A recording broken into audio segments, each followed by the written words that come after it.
Hello Beautiful, I had like an image of a lonely little boy dribbling a basketball.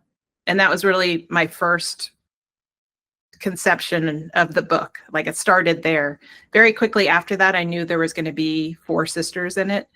But that was the starting point in my process now, because I don't outline well. Like I don't, when I'm actually writing scenes and chapters, etc., I can't think. Like my cerebral analytical part of my brain just turns off. So I can't figure anything out really while I'm writing. I'm following like a kind of like musicality to me of like both the language and the narrative like leads me places, but my brain is not involved. So what I discovered after writing my first 2 books was that I needed to involve my brain as well, or it was just a very frustrating process for me.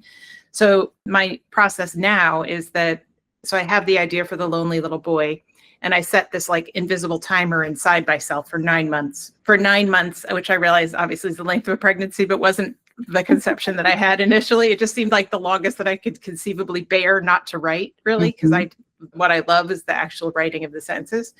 So for 9 months, I'm not allowed to write what I call pretty sentences. All I'm allowed to do is research, think, and take notes. Wow. So in my brain, I try to figure out who's, and on paper, like I take literally, take notes and I read things and I do a lot of research and I import documents and, like I create this sort of like thing in this program called Scrivener. So that's when I figure out who's in the book and like kind of like the big things that I think are going to happen. And I do like for Hello Beautiful, I went and interviewed an NBA physio because I knew there was going to be a lot of basketball and a lot of like physical therapy basketball in it.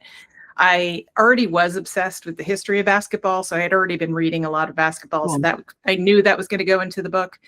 And I did research on like mental health in the 1980s because I realized that was going to also be, so during that 9-month period, I'm doing all those kind of things. But what I found is that I can't completely outline. Like I never actually, almost with the exception of to some extent Dear Edward, because it was a plane crash, I knew that it was going to end with a plane crash, even though that's not the actual final ending. I never know how my books are going to end.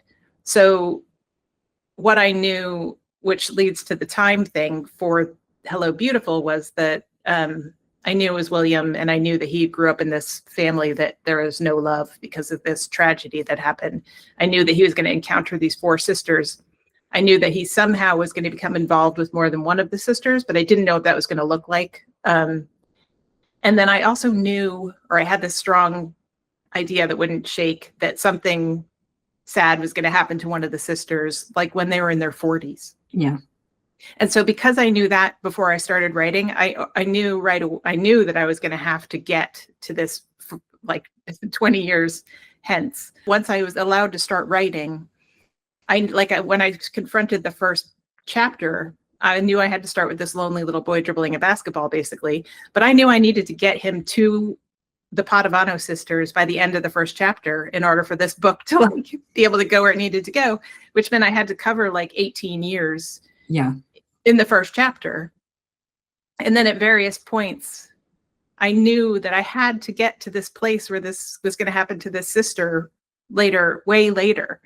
So that, like, I had to get to where he was with one sister. Then I was like, what's going on with the other sister? And then I was like, oh, and then the fallout from this happening. And, and then it turned out his mental health issues, which I also had a sense of before I started. And then it's a problem of like, how do I get from that, the immediate fallout of that to what's going to happen, even at that point, like 15 years later or whatever.